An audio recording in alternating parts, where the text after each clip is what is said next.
Live from the WSB TV studios in Midtown Atlanta, this is the Georgia Governor's Debate.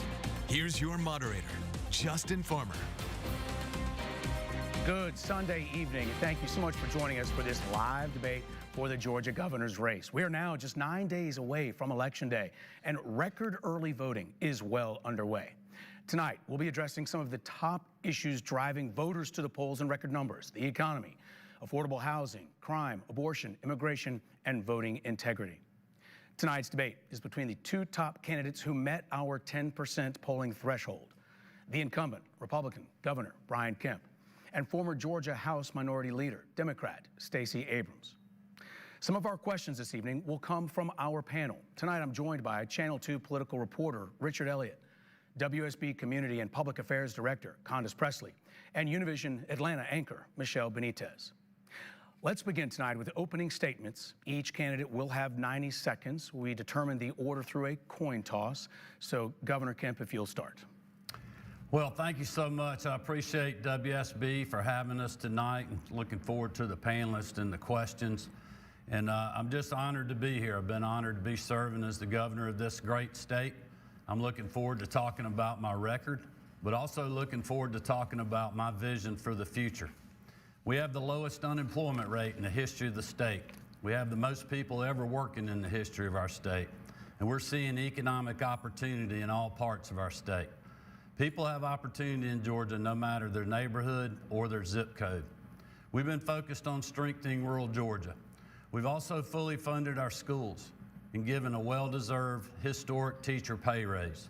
We continue to be in the fight with our local men and women in law enforcement to go after violent criminals, street gangs, and human traffickers. And that's why I'm hoping to earn your vote tonight. And that's why I'm running for re-election, because I want to continue to keep Georgia the best state in the country to live, work, and raise our families. Thank you. Now an opening statement, please, from Leader Abrams. Thank you so much to WSB, thank you to the panelists, and thank you to Georgia voters. Elections are a choice between where we are and where we want to be. What does the next 4 years look like? In this Georgia, right now, people are feeling economic pain. And unfortunately, under this governor, the pain is only getting worse. But I look forward to leading a Georgia where everyone has the opportunity to thrive. And I want to land on my record to do so. When I didn't win the election in 2018, I got to work. I installed 181 Wi-Fi devices throughout the state of Georgia in communities that didn't have access to the internet during COVID. I paid off the medical debts of 68,000 Georgians during COVID to make sure they didn't have to choose between food and health care. I did the work I could to serve the people of Georgia, whether I had a title or not. But I've enjoyed a number of titles in Georgia: state legislator, small business owner, and Georgia citizen. And as your next governor, I will take the money that we have in our coffers, a record $6 billion surplus, and invest it in you. Put the money into healthcare, housing, education, and making a good living. But I will also protect our freedoms and our rights to be secure in our persons, our right to control our bodies, our right to be safe, and our right to vote. This election is indeed a choice. And I look at my record and the record of the governor. And I will say that we need to see whether we want a man who has put the wealthy and the powerful first, or a woman who has only ever stood on the side of Georgians. And that's the choice we get to make tonight. Tonight, we thank each of you for being here to hear the questions that we know are on the minds of Georgians. Tonight's debate guidelines are very straightforward. Each candidate will have 90 seconds for a response to a question and roughly 45 seconds for rebuttals. So let's get underway.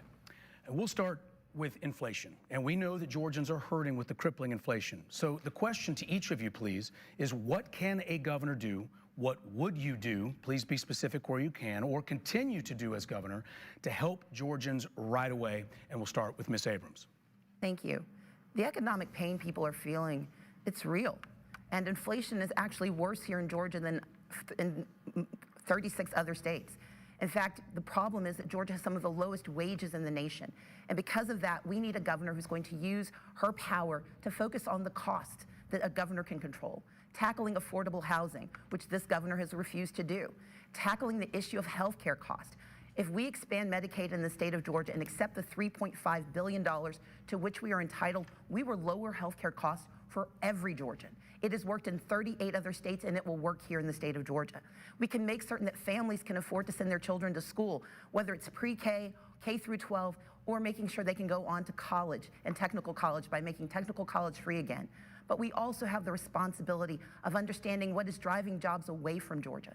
Under this governor, we've lost $150 million in investment. Music Midtown pulled out. We lost the MLB game. We know that the entertainment industry is thinking about leaving Georgia because of the abortion ban that is driving women away.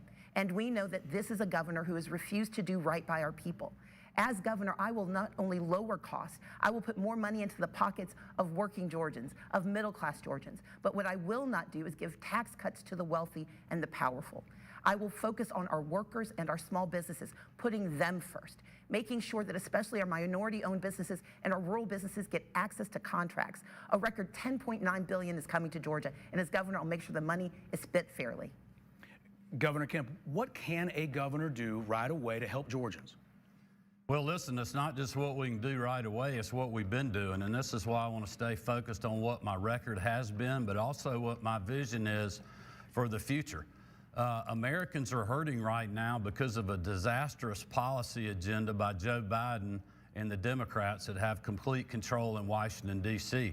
Thankfully in Georgia, because we were open even when Ms. Abrams didn't want us to be, our economy has been incredibly resilient. We've had 2 record years for economic development in a row, record number of investment, record number of jobs, and people's salaries are going up. The problem is they're not going up fast enough to keep up with Joe Biden's inflation, which is why I worked with the General Assembly and the leadership last year to return $1 billion of your taxpayer money to you, to put into your pocket, to help you when you go to the grocery store because eggs are 30% higher, milk and poultry's 15 and 17% higher. But we also did other things. We have suspended the gas tax since March, saving every Georgian 29 cents a gallon every time they fill up to just help them fight through the 40-year high Biden inflation. We also cut taxes last year, largest income tax cut in Georgia state history last year because we were open, our economy was resilient, and we were seeing record revenue. In the future, we want to do the tax rebate again, do it again in January to put another $1 billion back in your pocket, and also do a one-time property tax relief grant to help Georgians deal with the rising property tax values when their commissioners at home are not rolling the millage rate back. To each of you, we know from our viewers that in addition to the economy, crime is top of mind. We know Atlanta is experiencing record violent crime right now. People do not feel safe gassing up their cars, going to a mall, or going out for a run.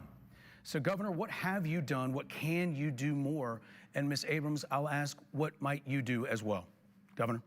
Well, I would just say again, look at my record. You know, this is going back to 2018. I was the candidate in that race that ran on a platform to go after street gangs and drug cartels because I knew it was a problem when a lot of other people made fun of that issue. They said, oh, this is just your normal Republican, you know, talking about being tough on crime.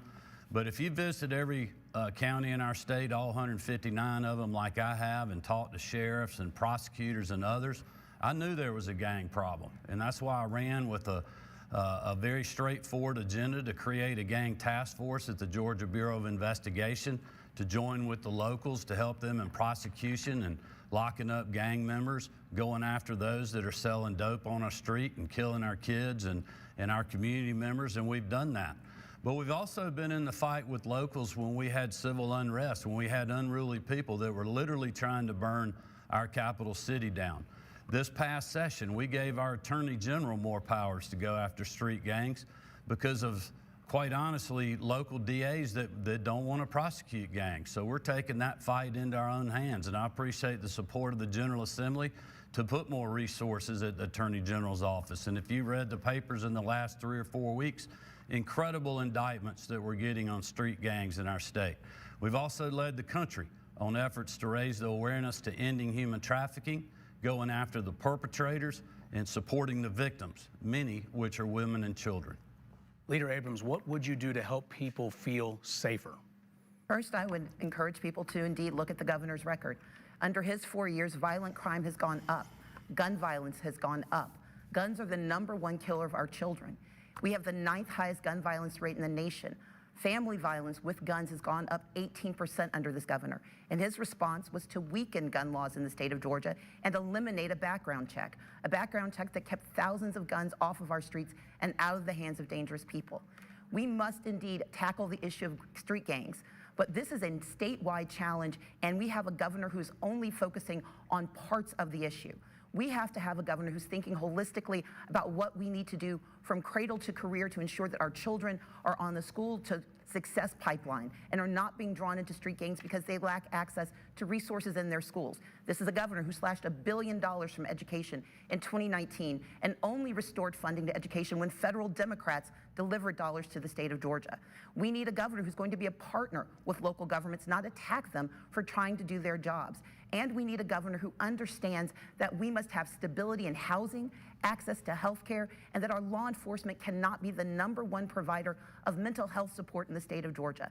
Right now, our law enforcement is being distracted because they've got to put people in jail for being sick instead of going after dangerous people. I want to expand Medicaid to put money into the pockets of Georgians, but also put resources in the hands of law enforcement. I want to make certain that our violent crime goes down by strengthening our gun laws and making certain that we are protecting our communities across the state. Governor, rebuttal. Yes, look, I would just like to make sure folks at home know that it looks like this debate's going to be a lot like the last one. Ms. Abrams is going to attack my record because she doesn't want to talk about her own record. We are not the local police department. You know, I'm not the mayor. I'm the governor. I'm in charge of the state police force. We are working with the locals to go after violent crime, and we'll continue to do that. But the point here is Ms. Abrams that has said that she wants to defund the police. She wants to eliminate cash bail and have get-out-of-jail-free cards.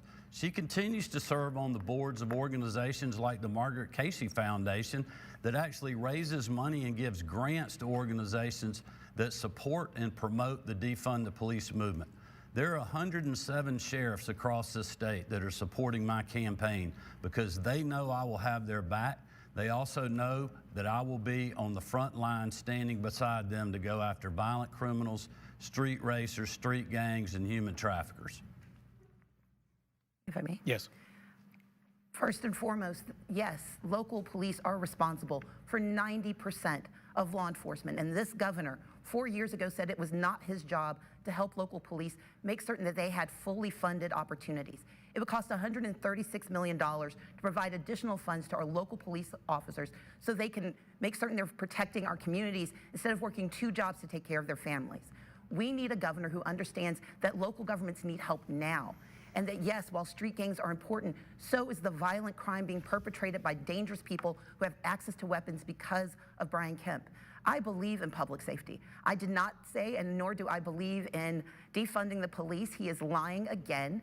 And I've never said that I believe in defunding the police. I believe in public safety and accountability. And I would have you look at my record, 11 years in the state legislature, 11 years serving on the Judiciary Non-Civil Committee, working with law enforcement, working with our Sheriff's Association, working with local governments. And I'm the only person standing here who's ever actually written standards of operating procedure for police departments because I know what they need. And they need a governor who will invest in local officers as well as statewide enforcement. I'll let each of you have another rebuttal on this topic. Yeah, well, I would tell people to please check the record because we have given state law enforcement pay raises. We did one this past year. We did law enforcement grants of $1,000 to local law enforcement when many other counties and local jurisdictions wouldn't do that with federal COVID money, showing our appreciation for our men and women in law enforcement. And I would tell you to go check the record because Ms. Abrams on CNN got asked the question, would she defund the police? And she said, yes, we have to reallocate resources. That means defunding the police. She proposed in 2018 eliminating cash bail. Men and women in law enforcement know who is going to be with them, who has had their back and will continue to have their back, and that is me. And that's why we have the endorsement of 107 sheriffs around this state. As I've pointed out before, I'm not a member of the Good Old Boys Club. So no, I don't have 107 sheriffs who want to be able to take black people off the streets, who want to be able to go without accountability. I don't believe every sheriff wants that, but I do know that we need a governor who believes in both defending law enforcement, but also defending the people of Georgia. I have 2 brothers. one who's committed crimes and one who is a social worker trying to help keep people from committing crimes. But my brother who commits crimes should be held accountable, but my other brother should never be pulled over for driving while black, and yet in this Georgia, he is. I'm running for governor because we lead complicated lives, and we need a governor who's willing to hold law enforcement accountable, but also be supportive. And yes, pay raises have been given to state law enforcement, but local law enforcement are experiencing shortages that are not being funded by this governor. And federal COVID money as a bonus is not the same as a plan for their investment, and I'm the only one with a clear plan to invest in local law enforcement going forward. Thank you. Let's turn to our panel, please, and Channel 2 political reporter Richard Elliott. This is a question for both candidates. Along with the economy and crime, one of the major issues is abortion. And Governor, I want to ask you first, while the overturning of Roe v. Wade and the subsequent implementation of the Georgia heartbeat law has support in conservative circles, recent polls show it does not have the support of a majority of Georgians. And they worry that the legislature may seek more restrictions this coming year. Can you say now whether you will push for more restrictions, support legislative efforts to create more restrictions, or sign any bill into law that would further restrict abortions? Well, I would tell people that we passed the heartbeat bill 3 years ago.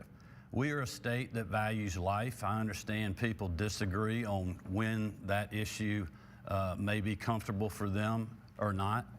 They've known my position for 10 years, and I've been honest and transparent with them.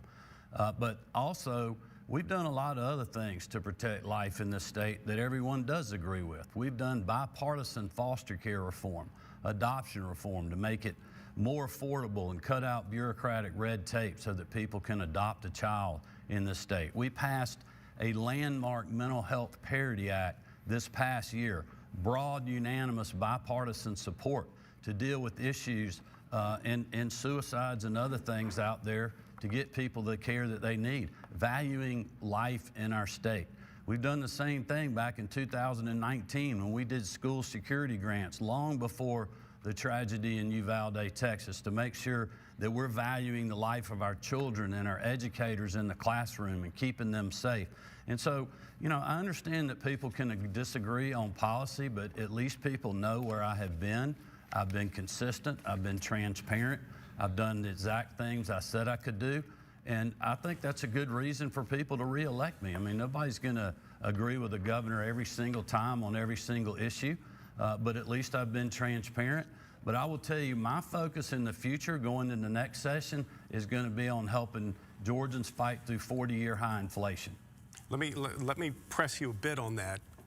If the legislature passes a more restrictive abortion bill, would you sign that bill? Well, I'm not going to count on, say yes or no to any specific piece of legislation without actually seeing exactly what it's doing. It's not my desire to go move the needle any further on this issue. We've been dealing with this issue for 3 years. That's where the General Assembly was. I personally don't see a need to go back, but when you're governor, you have to deal with all kind of legislative issues that are out there. So we'll look at those when the time comes.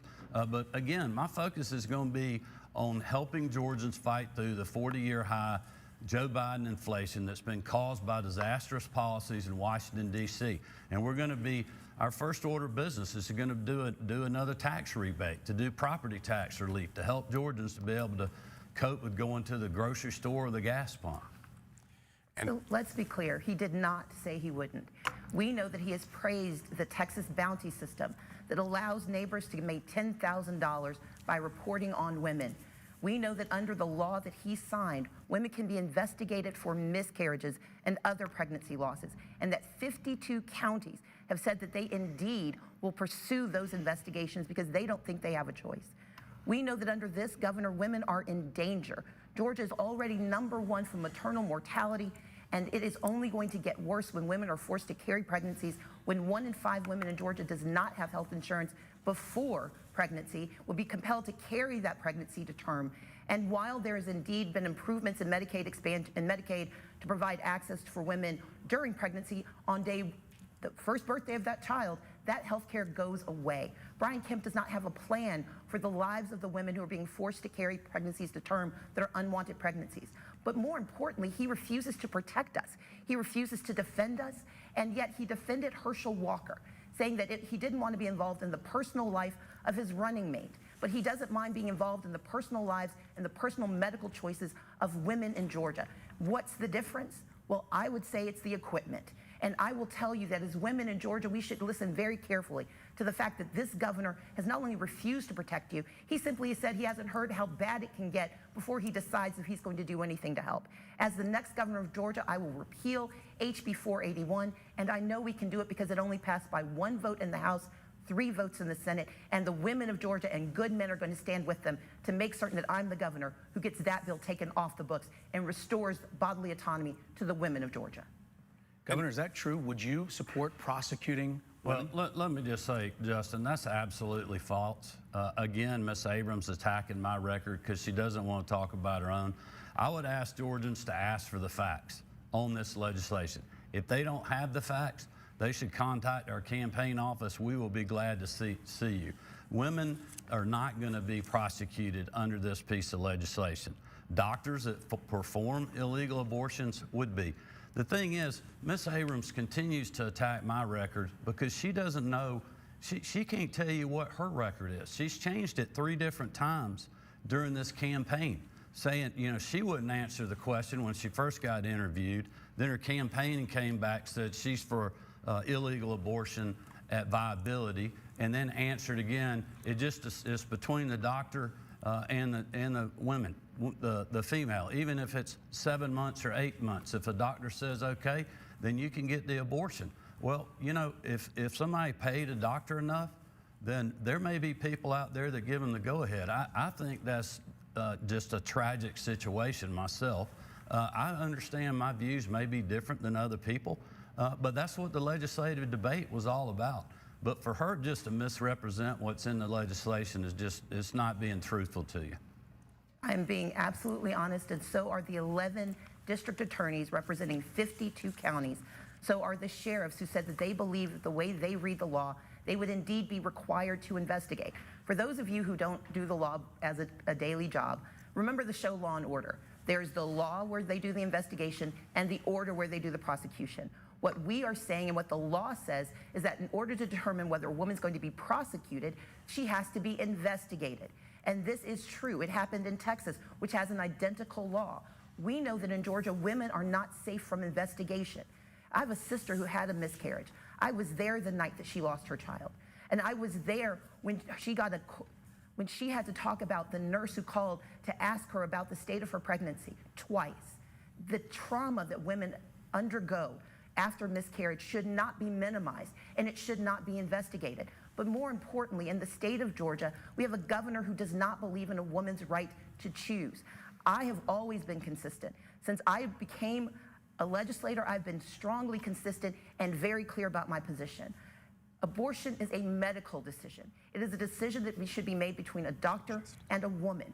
It should only be a doctor and a woman, not a politician who makes this decision. And I believe that a woman who makes the decision to have an abortion, if it happens late in her pregnancy, it is a traumatic experience. And it is deeply, deeply concerning to me that anyone would minimize what a woman is experiencing late in her pregnancy when she has to make a terrible decision. That decision should not be adjudicated by men in the state legislature, but by a woman and her doctor. And that is what I will defend, and I will stand in that space and defend women with every breath in my body, especially as the next governor of the great state of Georgia. And Leader Abrams, if I may, to be fair, with the question for you was, while polls show a majority of Georgians do support access to abortion rights, most also support some limits on it. What limits would you be okay with if you were governor? Absolutely.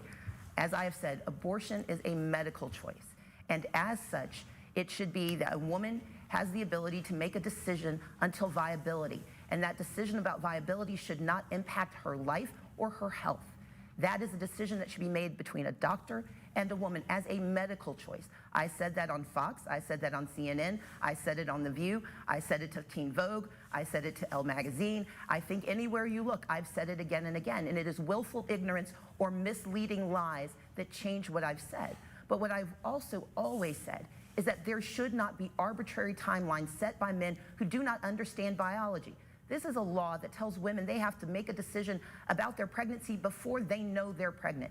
And in a state with 82 counties without an OBGYN, in a state where women are denied health care, when 1 out of every 5 women does not have access to medical insurance. It is a terribly dangerous position to put women in, and it is a position this governor will only put women in because he defends Herschel Walker but will not defend the women of Georgia.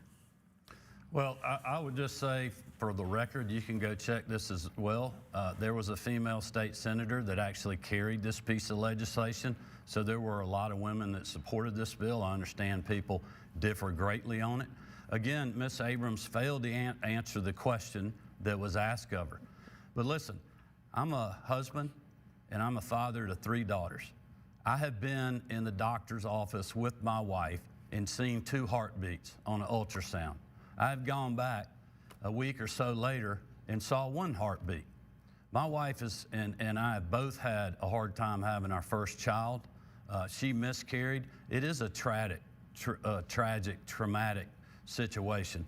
But that 1 heartbeat that we saw that second time we went back is our oldest daughter, Jarrett. Ms. Abrams, one last comment and we'll move on. Yes, please. I actually wanted a clarification of which question I failed to answer. I believe I was fairly thorough, but I will say this. The tragic stories of miscarriage should not be political fodder, but they should also not be fodder for investigations. And the problem with this bill is it does not discern the difference. It tells women that if you have a pregnancy loss, you can be subject to investigation so that law enforcement can determine whether it was a legal abortion, which is what a spontaneous abortion is, that's what miscarriage is called, or whether it was an illegal abortion, which should not be a term of art in the state of Georgia. Women deserve the right to control their bodies. They should not be worried about whether the knock on the door is a sheriff coming to ask them if they have had an illegal abortion. Abortion is medical care, and women are the only people in the state of Georgia being denied wholesale access to medical decision-making by the governor of Georgia, and that is wrong and should not be sustained. Governor, 10 seconds, please. Well, again, that's simply not true. And I hope that you will not let Ms. Abrams get away with this. Please fact check the bill. Reach out to our campaign. We'll be glad to send you the facts. Thank you. I'm up against a break. I assure our viewers we'll be covering many more topics. We're going to take a quick break right now. You're watching the WSB Governor's Debate live right here from our studios. We'll be back in 60 seconds.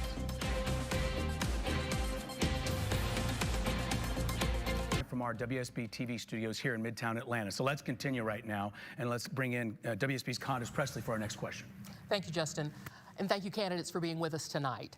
While Georgia may be the best state to do business, a lack of affordable housing, especially houses at that $300,000 price point or below, the lack of those homes threaten to hinder Georgia's efforts to attract even more business to the state.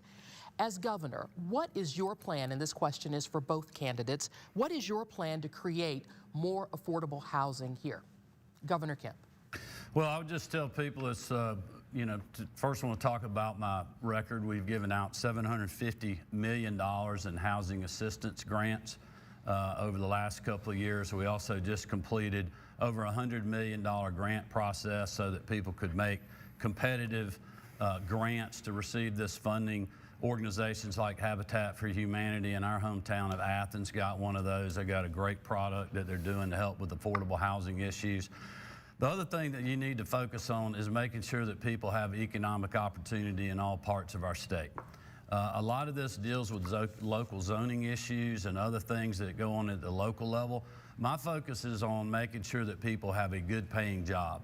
The 2 historic years we've had for investment and jobs in our state, the projects that we're doing and probably 95% of the jobs that go with them are higher than the county average. Plus they have good benefit packages, health insurance, 401ks and other things, giving people the economic prosperity. And that's why we've seen wages go up in our state.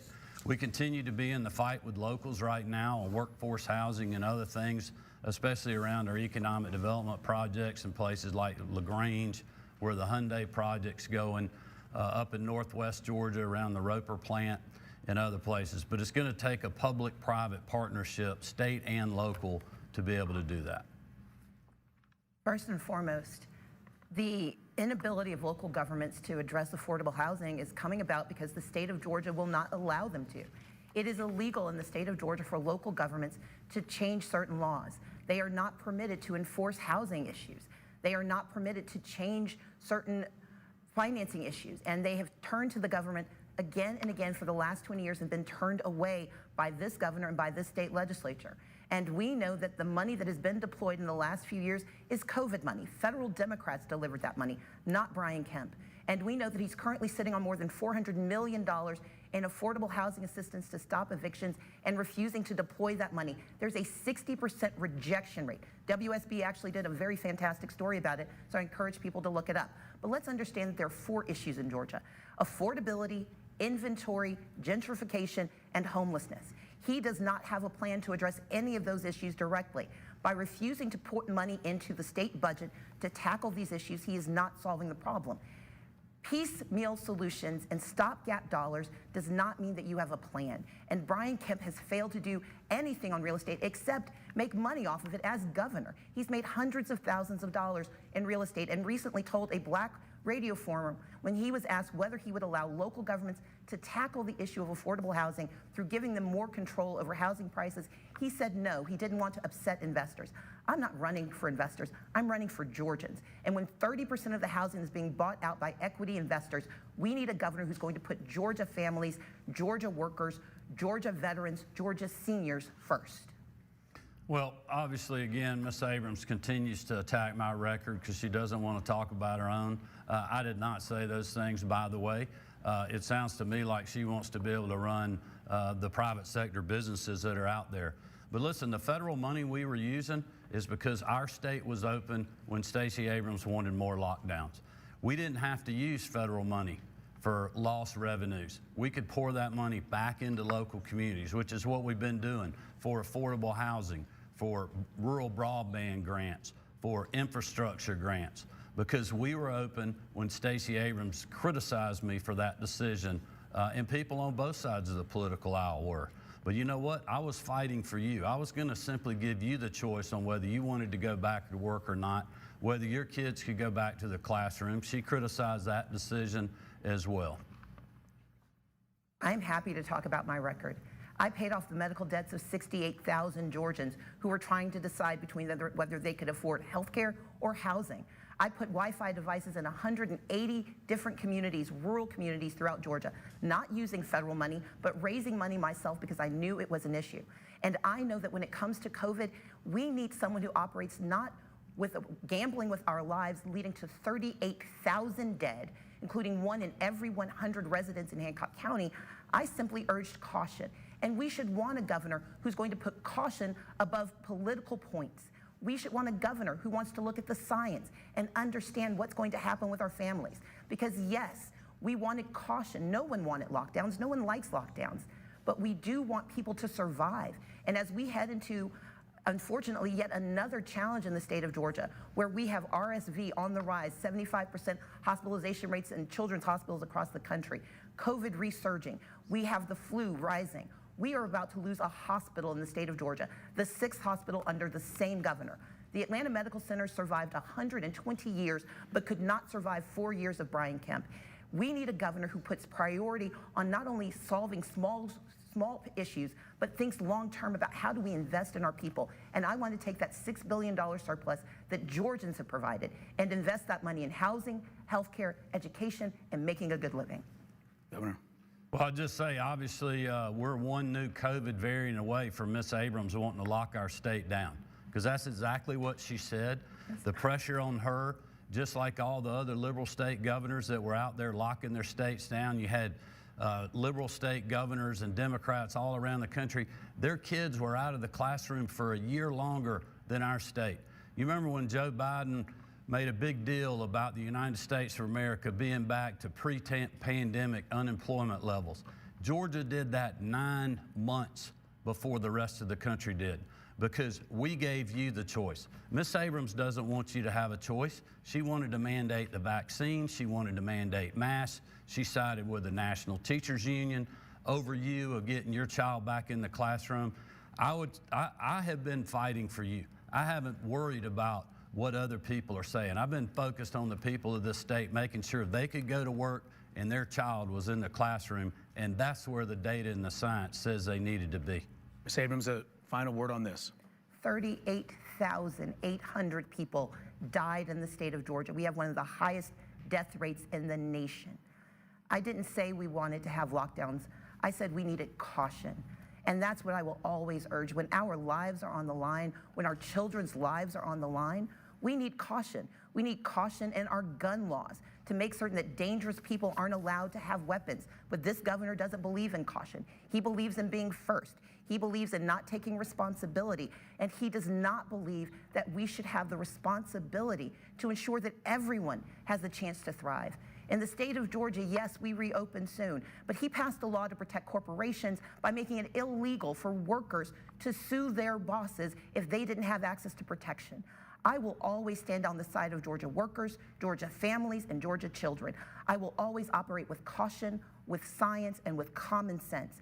No one wants lockdowns. No one wants to have to shut down the economy, but we should never put anyone's life on the line just to be first. Briefly. Well, I just feel like I need to have time to answer this whole firearm question because she keeps bringing it up. All right, let's talk guns. We haven't asked, the question hasn't been asked.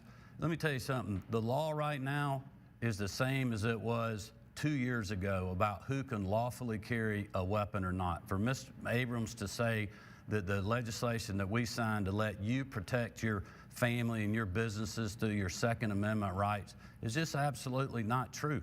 People that illegally can't carry guns, the law's the same as it was before constitutional carry passed. And I got news for you. The criminals, they don't care what the laws are. They already got the guns. The problem was law-abiding citizens couldn't get a dang permit from the local government because governments were shut down. They were slow paying the permitting process. The law is still the same that's out there. And all I'm doing is giving people the ability, if they would like to conceal carry to protect themselves, their property, and their families. And the record is that Ms. Abrams, when she was in the General Assembly, she co-sponsored legislation to actually confiscate your guns. So not even give you the ability to get the permit, she was going to come and take your guns. That's what people should be scared of. Mr. Kemp, once again, is mischaracterizing what I've said and what I've done. At the time, we were talking about assault weapons after more children had been murdered in their classrooms and families were terrified for their future. I believe in making sure we can protect the Second Amendment and protect second graders. And Mr. Kemp apparently doesn't understand the gun laws in Georgia. Georgia had a background check that was part of the concealed carry permit law. 5,000 people were denied access to concealed carry permits because they went through that process. Law enforcement begged him not to eliminate the concealed carry permit because Georgia has some of the most porous laws in the nation when it comes to guns. We are a state that does not have a waiting period, which is why a young man was able to secure a weapon and kill 6 Asian women in 3 different locations in less than 2 hours. And in the same year, this governor tried to weaken gun laws again in response. Luckily, the Speaker of the House, a Republican, said no and denied that bill moving. But we have to have a governor in this state who understands that protecting the Second Amendment should not mean sacrificing Georgians. My great-grandmother taught me how to shoot. Her name was Moo Moo. I know that the person responsible for the weapon is the person holding it, but I also believe in trust but verify. And the only way to verify whether a person is lawful or not is to look at their background. Georgia does not require universal background checks. Through a private transfer or a gun show, you can escape and evade background checks unless the state of Georgia requires them. And so I'm simply asking that we do right by our children and right by our families. I've traveled this state, and the number of people who come up to me and tell me about gun violence in communities that have never seen it before because people have weapons, don't have training, don't have responsibility, and know there are no consequences, that makes all of us less safe. And we need a governor who's willing to put safety before the NRA. Well, I would just remind people at home that there was actually sheriffs and law enforcement at the bill signing that supported this legislation. What Ms. Abrams is doing is trying to scare everybody at home. If you remember earlier, she talked about Music Midtown canceling. Well, Dragon Con was in Atlanta. They had twice as many people there. They didn't cancel. There was no issues. The Democratic National Committee right now is trying to land the Democratic Convention in the city of Atlanta in the state of Georgia. If things are so bad, why would that be the case? There are over 20 states that have passed constitutional carry, giving law-abiding citizens their legal right to protect and defend themselves and to legally carry. When she's talking about all these other people, they're breaking the law. They're breaking the law because they don't care what the law is. And that's the people that have guns. The people that haven't been able to conceal carry are the ones that couldn't get a permit because of government bureaucracy and people like Miss Abrams. 30 seconds, please. Mr. Kemp doesn't understand the difference between a festival held in a public park where guns are allowed without having law enforcement investigate whether you have a weapon, or having an event in a secure private facility where they have the authority to keep weapons out. That's the difference. Dragon Con is inside. Music Midtown is outside. And because of Republicans in the last 20 years of weakening gun laws, we are less safe. And this isn't hyperbole. This isn't even my guess. This is statistics. This is math. And this is death. We have families that have Facebook pages about people walking past their schools, their kids' schools, carrying weapons, and the law enforcement can't do a thing about it because Republicans have weakened our gun laws so much that they can't even ask the question. Thank you. Moving on now, please, to our panel. Our next question from Univision's Michelle Benitez. Justin, we're going to keep talking about guns. For Hispanic voters, a top concern is safety, especially children's safety. And throughout the years, there have been bills that propose training for all Georgians in possession of firearms. Nominee Abrams, how would you ensure your own gun safety bills will become law through a General Assembly that would likely remain in control of the other party? Sadly, because gun violence is so rampant in the state of Georgia, whether you're in Peachtree City or down in Albany or up in the Georgia mountains, gun violence is now so prevalent and so rampant that I believe Georgians, especially legislators, are willing to finally take action. And we've seen it we've seen this on the federal stage. Democrats and Republicans came together and finally passed common sense gun laws. Georgia is known as part of the lead pipeline. It is so terrible in Georgia when it comes to the weakened gun laws in this state that we were the subject of an episode of FBI Most Wanted, because Georgia is so easy to get a gun and transfer a weapon. And while Mr. Kemp will say it's only people who are not law-abiding, everyone is law-abiding until they break the law. The issue is, how do we minimize where weapons are, but also how do we encourage people to get the training they need? I learned how to use a weapon. I was trained how to use it, and I've chosen not to carry one. But I want anyone who wants to have a gun to do so. But we should have the same set of responsibilities in Georgia that they have in other states. And in the state of Georgia, we do not have waiting periods. We do not have background checks. And we have mental health issues that are not being addressed. And Mr. Kemp mentioned his mental health parity law. What he failed to mention is that it only solves the problem if it's funded, and there is no funding mechanism in the law. The only way to fund mental health in Georgia is to expand Medicaid and bring our $3.5 billion per year back to the state of Georgia. Absent that investment, our families will continue to be in jeopardy from people who are dangerous or who are mentally unstable. And until we fix the gun laws by working together across the aisle, we will not make our community safe. Well, again, that's just simply not true. Again, Ms. Abrams is attacking my record because she doesn't want us talking about hers of wanting to defund the police, eliminating cash bail, and continuing to sit on the boards of organizations that promote that. The Mental Health Parity Act, by the way, it is funded. The initial funding was in the budget last year. You can go look at that for yourself, and the General Assembly and I are committed to doing more in the future to fully implement that. Our executive branch agencies are hard at work as we speak on that. But you know, 2 years ago during civil unrest, when we were on the ground and state law enforcement helping the locals keep the city of Atlanta from being burned down, and also making sure that the protesters that deserved a right to be spoken, to speak their mind for injustice that they'd seen with their own eyes, there was people in that crowd walking with those people with AR-15s on their back, legally carrying weapons. And we had no problems because we were working with them and they were listening to us because they were law-abiding citizens. Also, you know, Dragon Con, there's 60,000 people walking in downtown Atlanta. They're on public spaces every day. They have the Athens Fest downtown in Athens on public spaces. Again, Ms. Abrams is trying to scare you at home about the constitutional carry legislation that would simply let you abide by your Second Amendment rights. And she doesn't want to talk about her co-sponsoring legislation that actually would confiscate your firearm, would confiscate the firearms of those individuals that were walking with those protesters 2 years ago. I am happy to talk about my record, sir. I've done so repeatedly. But I've not been in office for the last 4 years, so I was not the governor when gun violence went up in the state of Georgia. I was not the governor when 6 Asian women were gunned down and you tried to pass even weaker gun laws in the state of Georgia. I was not the governor at the time when Music Midtown pulled out of the state, citing guns as one of the reasons, because they could not get artists to come because they were not able to secure their persons. Yes, people walk outside and they may make the choice to traverse our streets, but the companies that are hosting these events inside have very different rules and very different opportunities than those hosting events in public places. But what is most concerning to me is that you keep minimizing the death.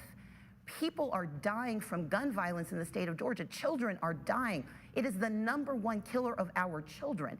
And if I am asked to do something, I'm going to protect the Second Amendment, protect second graders, and pass common sense gun laws to defend the lives of Georgians. No matter who you are, you should feel free to be safe in your person, safe in your communities, and I will stand on my record to try to make that so every day of my life. Thank you. Let's move to election integrity. Every day we know Georgia sets new records right now for early voting turnout. People are voting. More than 1.5 million Georgians at last count have already voted. So on the record tonight, right now in front of the state, I'm going to ask you all this question, a simple one. Will you support the results of this election even if they do not go your way? Ms. Abrams, we'll start with you. Yes. Mr. Kemp. Absolutely, because we have laws in our state that makes it easy to vote and hard to cheat. Ms. Abrams has spent the last 2 years, really the last 10 years, running around telling you that's not the case. She's benefited personally from that running around and scaring people about suppressive votes and suppressive legislation. She filed suit, her group did file suit 4 years ago, cost Georgia taxpayers $6 million to defend Senate Bill 202, which an Obama-appointed judge threw out on every single count. In 2018, when I was elected, we had the largest African-American turnout in the country in our state. And we're seeing just now in the May primary, we had record turnout for Republicans and Democrats, and we're certainly seeing that during early voting. Ms. Abrams' pressure on Major League Baseball and woke corporate CEOs cost us the All-Star game. It's unbelievable she continues to blame me for that loss because it was her that was asking people to put pressure on Major League Baseball to move the All-Star game. And I've been fighting to make our economy great over the last 2 years, which it certainly has been.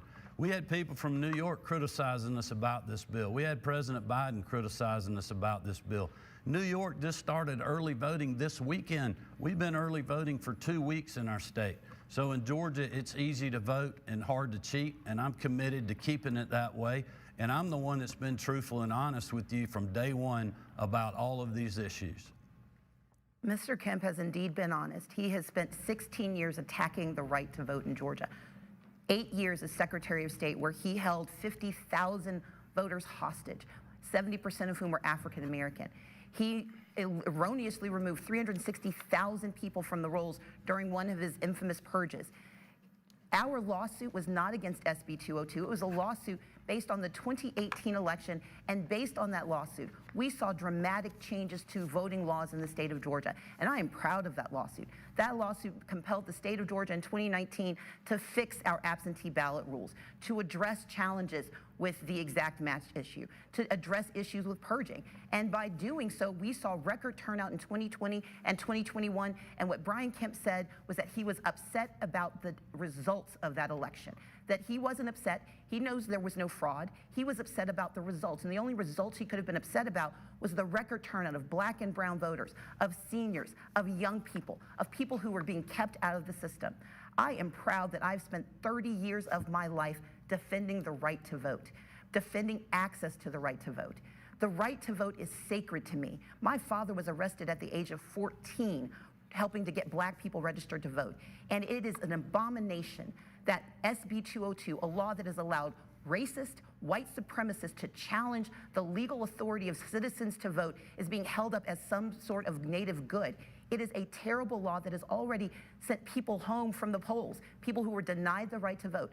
The fact that people are voting is in spite of SB 202, not because of it. It was never about making sure that we had fair elections in Georgia. It was about gaming the election for Brian Kemp so he could keep people out of the polling place. And I am proud of every Georgian who is showing up every day to make your voices heard. Well, again, that's just simply not true.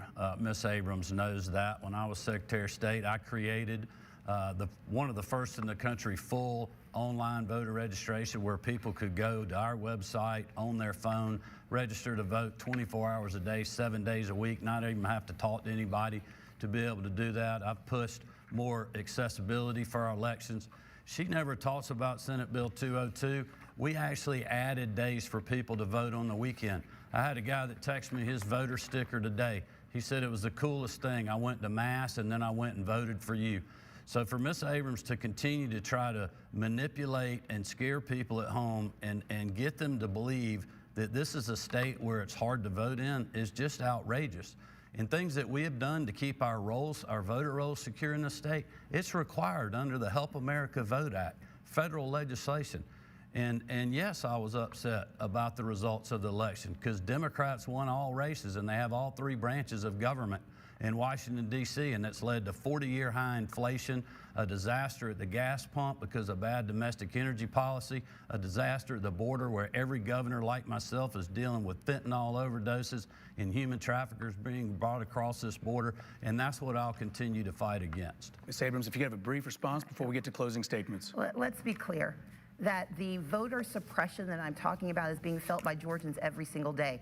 There was a college student who was turned away from the polls because of SB 202 because she was challenged. No one could tell her what the challenge was, just that she didn't have the right to vote. She could have voted a provisional ballot, but she didn't want to because she didn't know that her vote would be secure. There's an 87-year-old who could not get her absentee ballot for her husband because the process is now so much more complicated. And I've spent this year traveling the state talking to disabled voters who are so upset because of the new hurdles they have to traverse. SB 202 was not designed for voters. It was designed for politicians, and unfortunately, for too many, it's working. Thank you. It is now time for our closing statements tonight. The hour flew by, didn't it? Each candidate will have 90 seconds, and once again, we determined the order through a coin toss. First, Leader Abrams. Well, I want to thank Georgians for listening tonight, and I want you to know that I am ready to get to work for you on day one. I have the skills and the track record to get the job done. Under Brian Kemp's 4 years in governor, crime has gone up, 6 hospitals have closed, housing prices are skyrocketing, and communities are in turmoil. They are worried about their rights and they are worried about their futures. But I want to do better by Georgians. I want to put you first every single day. I want to be the leader who invests our $6.6 billion surplus, money brought to this state by hardworking Georgians and by federal Democrats who stepped up to serve all of us. I want to expand Medicaid, bringing home our $3.5 billion a year so that our veterans get access to health care who are currently being denied, that our seniors who are a few years shy of Medicare need and get the help that they need. I want to eliminate the disability waiting list with 7,000 people on it who are being held in institutions instead of in their homes. I want to defend us against danger by strengthening our gun laws, but I also want to defend our rights as women by eliminating the abortion ban and restoring a woman's right to control her body. I've spent the last 15 years as a state leader. I've spent my life as someone who believes in doing right by people. I was raised by my parents to do right. And what we need today is for you to do right.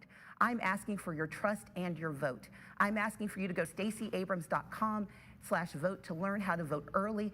And I want you to know that polls do not see you, but I do. And the only poll that matters is the poll at the ballot box. Thank you so much. Well, first of all, I want to thank WSB for having us tonight. Thank the panelists for your questions.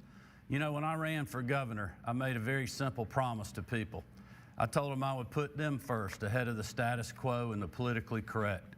Shortly after I was sworn in, I promised all Georgians I'd work hard every day for them as their governor, whether they voted for me or not. And that's exactly what I've done. I'm so optimistic about the future of our state. We have the lowest unemployment rate in the history of our state. We got the most people ever working in the history of our state. And we're seeing economic opportunity, no matter your zip code or your neighborhood, because we've been focused on strengthening rural Georgia and many other things. Unfortunately, Stacey Abrams said, we live in the worst state in the country. Well, Marty, Jarrett, Lucy, Amy Porter, and I, we don't believe that. We believe we live in the greatest state in the country to live, work, and raise our families. And that's why I'm asking for your vote and support on or before November the 8th to keep it that way. Thanks again for having me. I'd be honored to have your vote. God bless. Thank you both on behalf of Georgia voters. Thank you both very much for being here with us tonight at WSB. And this wraps our time. Early voting continues through Friday, November 4th, Election Day, Tuesday, November 8th. And here at Channel 2, we will have complete election coverage for you on Channel 2 and at WSBTV.com. Thanks so much for joining us. I'm Justin Farmer. Enjoy your Sunday evening.